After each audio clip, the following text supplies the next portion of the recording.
Halo Sobat Cuan, jumpa lagi dengan saya di Cerita Saham. Saya ucapkan selamat pagi, selamat siang, selamat malam dimanapun Sobat Cuan menonton video ini. Pada video kali ini saya akan cerita saham LOPI yang akan listing dalam waktu dekat ini. Ada 7 hal yang akan saya bahas mengenai LOPI. Yang pertama menganalisa prospektus, lalu menganalisa neraca, menganalisa laba rugi, menganalisa arus kas, menganalisa valuasi, menganalisa numerator, dan yang terakhir kesimpulan. Ringkasan perusahaan emiten. Perseroan merupakan perusahaan hasil dari kerjasama antara para pengusaha nasional yang ahli di bidang logistik dengan anak perusahaan Logistik Plus Inc. yang berada di Indonesia. Atas hubungan istimewa ini menjadikan Perseroan mendapat hak istimewa untuk mempergunakan jaringan Logistik Plus Inc. yang berkantor pusat di Amerika dan mempunyai kantor perwakilan di hampir 180 negara. Pada saat Perseroan mendapatkan permintaan dari pelanggan yang ingin mengirimkan barang dari Indonesia ke luar negeri atau sebaliknya, maka dapat memanfaatkan jaringan internasional tersebut. Perusahaan juga melayani perusahaan jasa kepabeanan baik untuk tujuan ekspor maupun impor, serta saat ini melayani jasa pergudangan yang meliputi pengemasan, penyimpanan, pemilahan barang, dan pelabelan. Selama bertahun-tahun Perseroan telah berpengalaman dalam melakukan berbagai macam pengiriman barang baik di dalam maupun di luar negeri, serta membantu setiap kebutuhan pelanggan dalam mendistribusikan barang mereka, yang diantaranya alat kesehatan, peralatan pengeboran minyak, peralatan pemurnian minyak, alat telekomunikasi, alat transportasi kereta, makanan, pembangkit listrik, dan juga membantu pengemasan penyimpanan produk pelanggan serta melayani jasa pengurusan dokumentasi bea cukai. Lalu ini adalah rekam jejak Perseroan. Lalu ini adalah visi misi Perseroan. Sampai dengan saat ini Perseroan memiliki 22 karyawan. Dan ini adalah layanan dan jasa Perseroan. Perseroan melakukan layanan impor dan ekspor, pengiriman kargo berat dari seluruh dunia ke Indonesia, antar pulau dan berbagai lokasi di Indonesia, dukungan logistik lepas pantai untuk perusahaan minyak dan gas, transportasi bahan kimia dan berbahaya, mobil, jasa erection dan lifting alat berat. Perseroan juga melakukan pusat logistik dan gudang distribusi. Nah, ini segmen operasi Perseroan, ada jasa pengiriman, transportasi logistik, dan sewa gudang.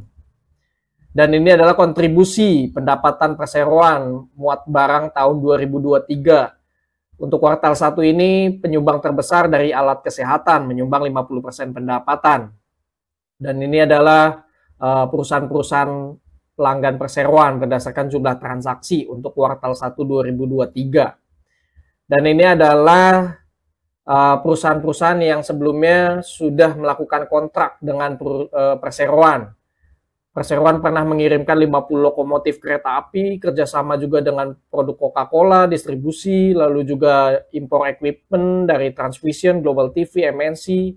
Perseroan juga melakukan impor equipment BRI satelit, lalu juga Perseroan juga menangani ekspor kapal api ke Yordania, terus juga menangani impor LRT. Jadi emang benar-benar banyak banget perusahaan-perusahaan besar yang pernah kerjasama melakukan kontrak dengan Perseroan. Di sini juga Perseroan pernah mendapatkan kontrak impor dari Bukaka, lalu juga ada dari Pertamina. Lalu tahun 2022 masuk ke Logistik Plus Inc. USA sebagai pemegang saham induk Perseroan untuk menambah jaringan pemasaran dan operasional di seluruh benua Amerika, Asia, dan sebagian benua Eropa. Tahun 2023 Perseroan juga mendapatkan kontrak pengangkutan nikel dan juga mendapatkan permintaan pengiriman equipment dari Wika Konstruksi. Dan ini adalah strategi usaha LOPI. Sampai prospektus ini diterbitkan, Perseroan telah memperoleh perjanjian kerjasama dengan PT Santos Jaya Abadi, produsen kopi kapal api, untuk rencana pengiriman produk.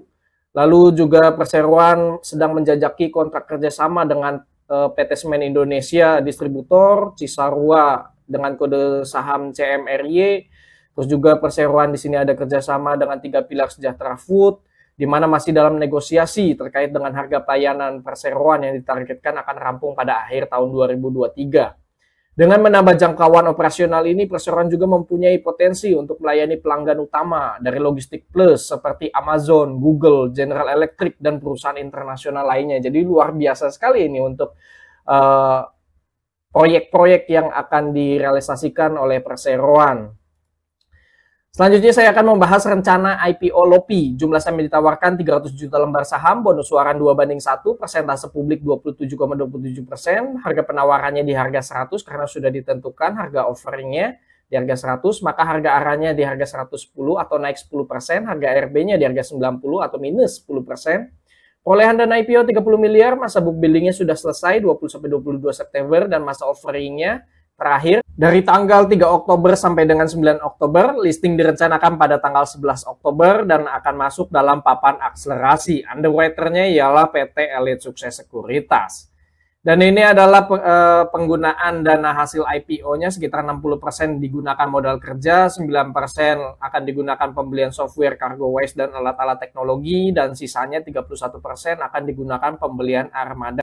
Rencana waran LOPI, jumlah waran yang ditawarkan 150 juta lembar waran, bonus warannya 2/1, persentase waran beredar 18,75%, harga awal 0, harga tebusnya 200, perolehan dana waran 30 miliar rupiah, masa perdagangan waran 11 Oktober 2023 sampai 7 Oktober 2024, masa tebus warannya 11 April 2024 sampai 10 Oktober 2024, dan penggunaan dana warannya 100% untuk modal kerja perseroan.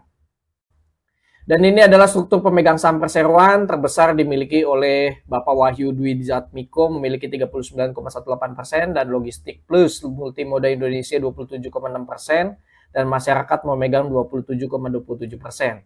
Dan ini adalah struktur kepemilikan sahamnya, dan PT Logistik Plus Multimoda Indonesia ini terbesar dimiliki oleh Logistik Plus Inc. dari USA dan Bapak Wahyu Dwi Jatmiko memiliki 40%. Untuk lock-up period hanya ada 3 pemegang saham yang kena lock-up period, dan untuk Bapak Taufik ini tidak ada lock-up period. Berikut ini adalah profil Dewan Komisaris Perseroan. Lalu ini adalah profil dari Dewan Direksi Perseroan. Selanjutnya saya akan membahas mengenai neraca. Untuk total aset, nah Sobat Cuan bisa lihat di sini total asetnya cenderung stagnan, yang tadi 35 miliar naik 36 miliar dan masih stabil di 36,7 miliar. Nah, sesuai dengan judul, Sobat Cuan bisa lihat di sini piutangnya itu menyumbang 50% dari total aset perseroan, di mana piutang perseroan ada 18 miliar dan untuk kas dan banknya ada 383 juta. Dan ini adalah kas dan bank perseroan hanya memiliki 383 juta rupiah. Dan untuk piutangnya di sini ada 18 miliar. Untungnya piutang ini tidak ada yang lebih dari 120 hari.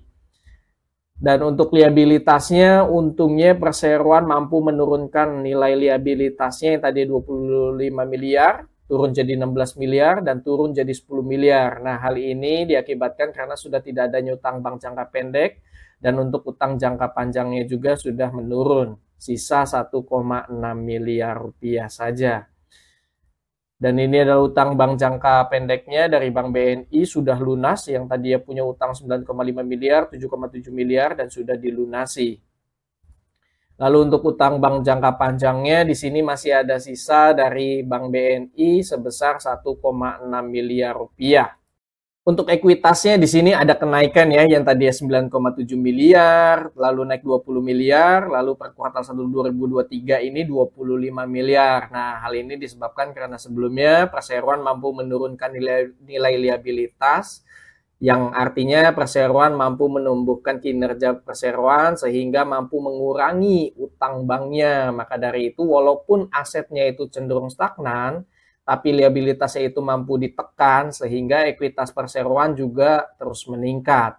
Nah, untuk saldo labanya juga ini sudah positif ya, 3,2 miliar. Jadi perseroan sebenarnya bisa saja membagikan dividen. Selanjutnya saya akan menganalisa laba rugi. Nah, untuk pendapatan perseroan, sebelumnya perseroan mampu menekan liabilitas. Nah, ini ya, bisa terlihat untuk pendapatannya 2021 yang tadi 46 miliar, lalu ada kenaikan 71 miliar.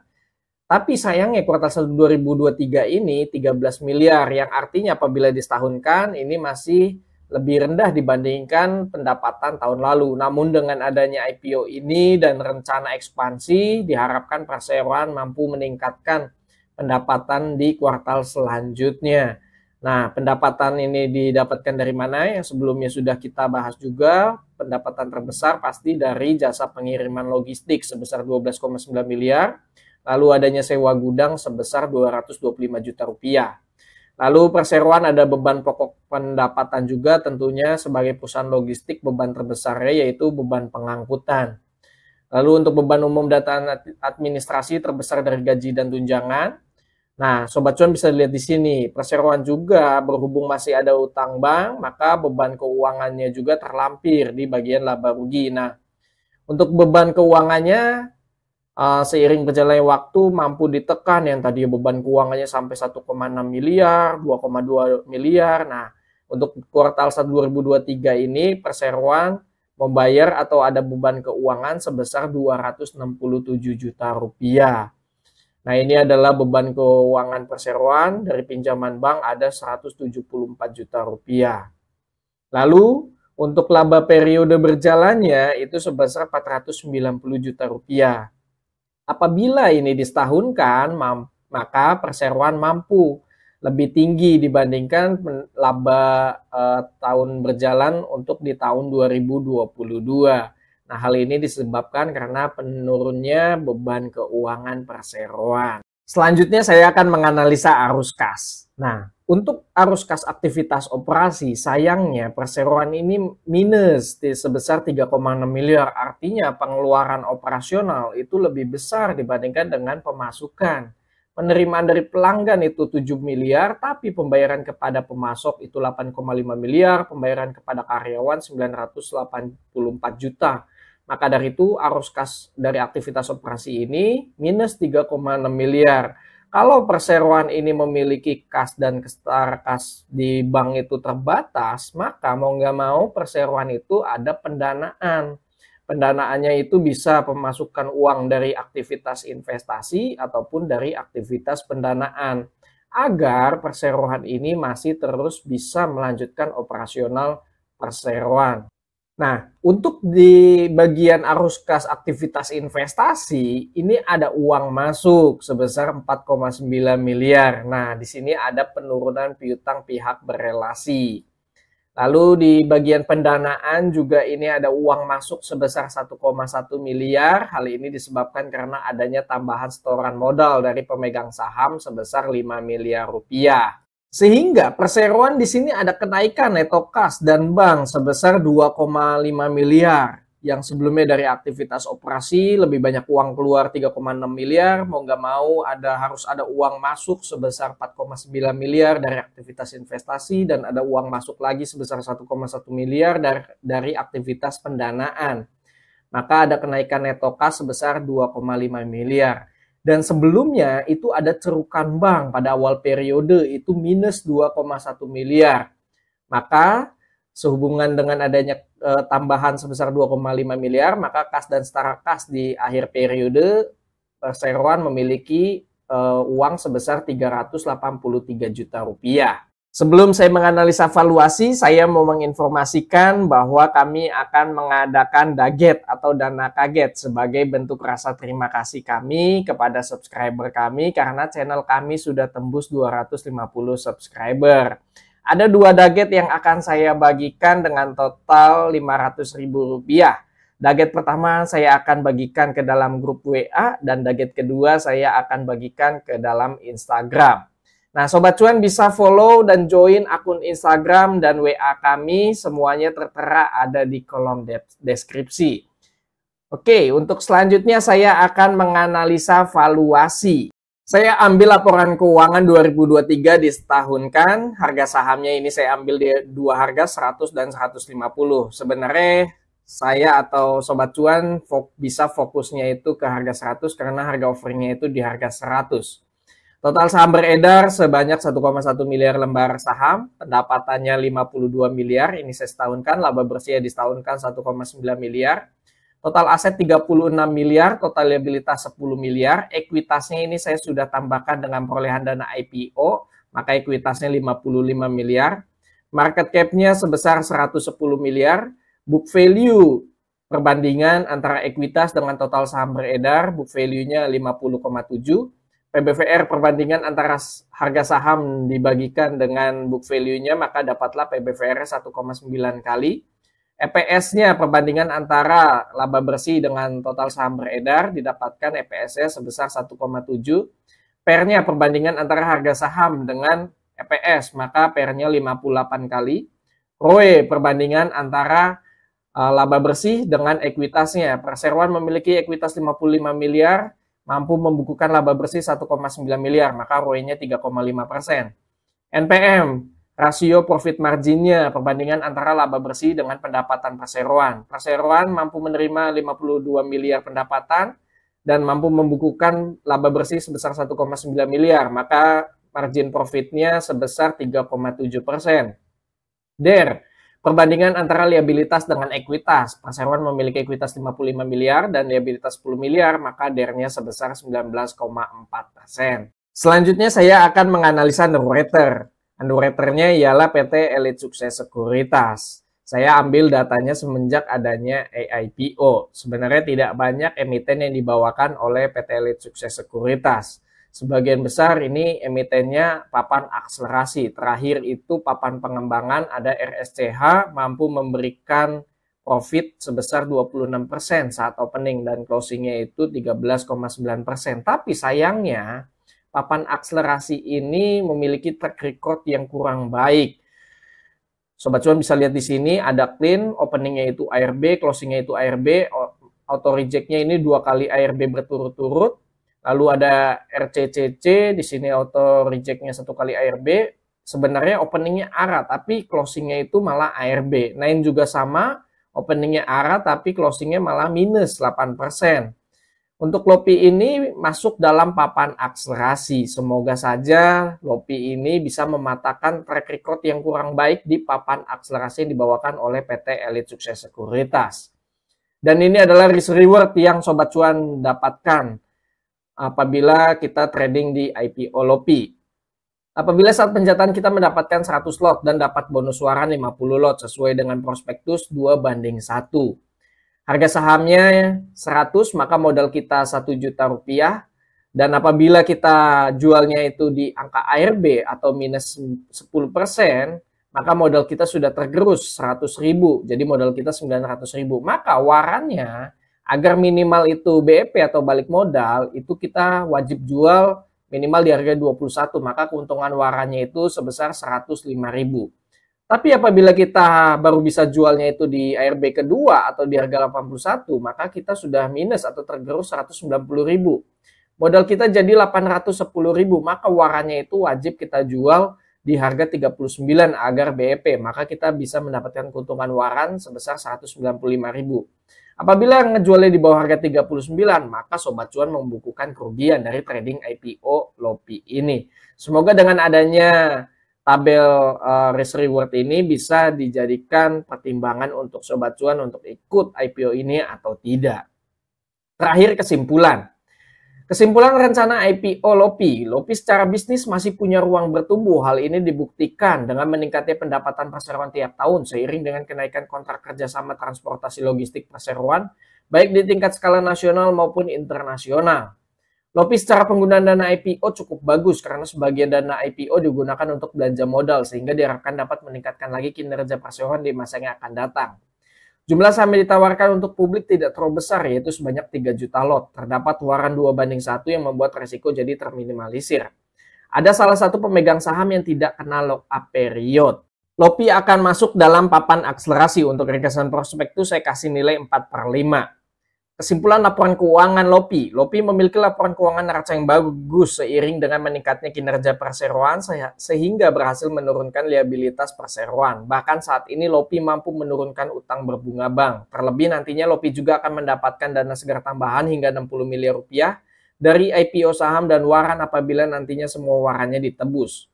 Untuk laporan laba rugi, LOPI mampu menumbuhkan pendapatan dan laba bersih tiap tahunnya. Dengan adanya IPO ini dan rencana ekspansi, diharapkan LOPI dapat meningkatkan lagi pendapatan dan laba yang dihasilkan di periode selanjutnya. Untuk laporan arus kas, LOPI ini sayangnya kurang bagus. Arus kas operasionalnya negatif dikarenakan meningkatnya pembayaran kepada pemasok dan karyawan dibanding pemasukan kas operasional dari pelanggan. Salah satunya bisa diakibatkan tingginya piutang perseroan sehingga perusahaan harus memperoleh pendanaan lebih dari aktivitas setoran modal dari pemegang saham atau adanya penerimaan piutang dari pihak berelasi agar operasional perseroan terus berjalan. Apabila tidak dilakukan pendanaan, maka perseroan potensi masih ada cerukan bank sama seperti periode sebelumnya. Untuk ringkasan laporan keuangan saya kasih nilai 3,5/5. Kesimpulan valuasi LOPI. Valuasi PBV tergolong wajar untuk saham IPO sebesar 1,9 kali, tapi sayangnya PR masih terlalu mahal sebesar 58 kali. Namun dengan adanya rencana IPO dan ekspansi yang dilakukan, diharapkan LOPI dapat meningkatkan lagi ekuitas, pendapatan, dan laba bersihnya sehingga dapat menurunkan nilai valuasi perseroan. Market cap LOPI tergolong wajar sebesar 110 miliar dengan ekuitas perseroan sebesar 55 miliar. Untuk ringkasan valuasi saya kasih nilai 3/5.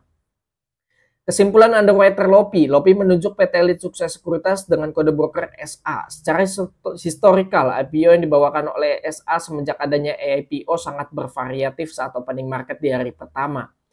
Akan tetapi berdasarkan historikal saham-saham terakhir yang dibawakan, hampir semuanya memiliki track record mengecewakan untuk saham akselerasi. Karena sebagian besar IPO akselerasi ARB saat closing. Apakah IPO LOPI ini mematahkan track recordnya?